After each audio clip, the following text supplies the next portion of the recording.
আজ আমি ভীষণ সুস্বাদু মুসুর ডালের রেসিপি তোমাদের সাথে শেয়ার করব। এইভাবে একবার রান্না করে দেখো, অন্যভাবে তোমাদের মুসুর ডাল আর রান্না করতে ইচ্ছে করবে না। এটা ভীষণভাবে টেস্টি আর হেলথি হয়। এখন ডাক্তাররাও সাজেস্ট করে মুসুর ডাল খাওয়ার জন্য। তাহলে চলো শুরু করি। আজকের এই সুস্বাদু মুসুর ডাল রান্না করার জন্য সবার প্রথমে আমি নিয়েছি 1 বাটি লাল মুসুরের ডাল। আমি গোটা মুসুর ডাল নিয়েছি, তোমরা চাইলে ভাঙা মুসুর ডালও নিতে পারো। ধনেপাতা নিয়েছি, কাঁচা লঙ্কা, রসুন কুচি, পেঁয়াজ কুচি আর 2টো গাজর আমি কেটে নিয়েছি। তো মুসুর ডালটা খুব ভালো করে গরম জল দিয়ে ধুয়ে আগে থেকে রেখে দিয়েছি। এবার লাগবে একটা সিক্রেট মশলা। এর জন্য 1 টুকরো দারচিনি, 2টো এলাচ আর গোলমরিচ খুব ভালো করে একটু গুঁড়ো করে নেব। এটা দিলে ডালের স্বাদ আর গন্ধ দুটোই খুব সুন্দর হবে। ঠিক এরকম করে গুঁড়ো করে নিয়েছি। এখন একটা প্রেসার কুকারের মধ্যে দিয়ে দেব ঘি। এখানে জমানো ঘি আমি দিয়ে দিচ্ছি 2 চামচ।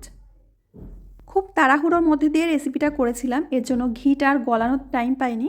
আমি ডালটা ঘি দিয়ে রান্না করছি, তোমরা চাইলে সরষের তেল বা সাদা তেল দিয়েও রান্না করতে পারো। ঘিটাকে খুব ভালো করে গরম করে নিয়ে একটা তেজপাতা দিলাম আর সাথে দিয়ে দেব 1 চামচ মতো গোটা জিরে। জিরেটা একটু ফুটে উঠলে প্রথমে দিয়ে দেব রসুন কুচি। গ্যাসের ফ্লেমটাকে একটু লো টু মিডিয়ামে করে রাখবে, না হলে রসুনগুলো পুড়ে লাল হয়ে যাবে। রসুনটা হালকা বাদামি রং হলে প্রথমে দিয়ে দেব গাজর আর এরই সাথে দিয়ে দেব পেঁয়াজ কুচি। এখানে বড় সাইজের একটা পেঁয়াজ আমি এইভাবে কুচি করে রেখেছিলাম।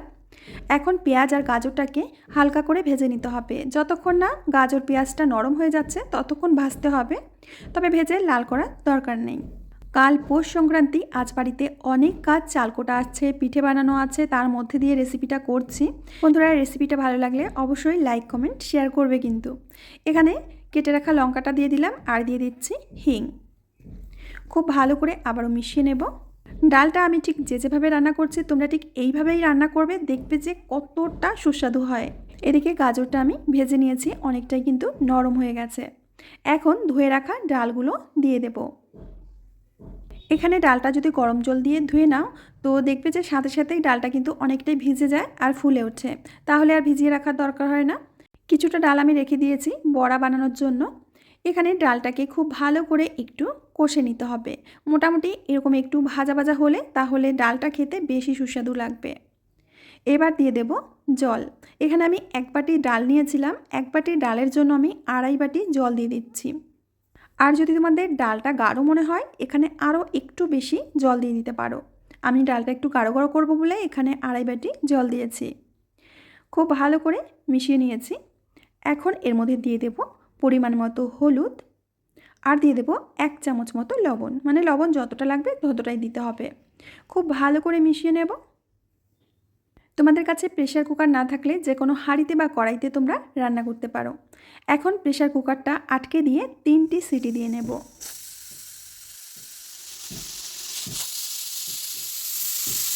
তোমরা একটু খেয়াল করলে দেখতে পারবে বাড়িতে চাল কোটা হচ্ছে ঢেঁকি ঘরে। এখান থেকে কিন্তু একটু একটু দেখা যাচ্ছে, তোমাদের দেখানোর জন্য আমি ভিডিওটা করেছি। এবার প্রেসার কুকারটা একটু ঠান্ডা হওয়া পর্যন্ত অপেক্ষা করতে হবে। প্রেসার কুকারে প্রেসারটাও বসে গেছে, অনেকটাই ঠান্ডা হয়ে গেছে। এখন ঢাকনাটা খুলে নিচ্ছি। এবার একটা চামচের সাহায্যে ডালটা একটু হালকা করে নেড়ে দিতে হবে। ডালটা আরও বেশি সুস্বাদু করার জন্য এখানে আমরা কিছু জিনিস মেশাবো। তার আগে ডালটা আমি অন্য একটা প্রেসার কুকারের মধ্যে ঢেলে নিচ্ছি। একদম পারফেক্ট ঘনত্বের একটা ডাল কিন্তু তৈরি হয়ে গেছে। তোমরা চাইলে এর থেকে পাতলা করতে পারো। এবার আমরা যে মশলাটা তৈরি করে রেখেছিলাম সেই মশলাটা দিয়ে খুব ভালো করে মিশিয়ে নেব। এবার দিয়ে দেব বেশ কিছুটা ধনেপাতা কুচি। ধনেপাতাটা একটু বেশি করে দিলে খেতে কিন্তু বেশি টেস্ট লাগে। ডালটা আমি কিন্তু একটু গাঢ়ই রেখেছি, তোমরা চাইলে এর থেকে আরও পাতলা করতে পারো। যেহেতু ডালটা রুটি দিয়ে খাওয়া হবে এর জন্য আমি একটু ঘন করে রেখেছি। খুব ভালো করে মিশিয়ে নিয়ে এখন অন্য একটা পাত্রের মধ্যে নামিয়ে নিচ্ছি। মুসুর ডাল তো তোমরা অনেকভাবে রান্না করে খেয়েছো, এইভাবে প্লিজ একবার রান্না করে খেয়ে দেখো, এর স্বাদ কিন্তু কোনো দিনও ভুলতে পারবে না, এতটা পরিমাণে টেস্টি হয়। বন্ধুরা, আশা করছি আজকের রেসিপিটাও তোমাদের ভালো লেগেছে। ভালো লাগলে লাইক কমেন্ট শেয়ার করবে। আমি আজ এখানেই বিদায় নেব, আবার আসবো নতুন রেসিপি নিয়ে। সবাই ভালো থেকো, সুস্থ থেকো।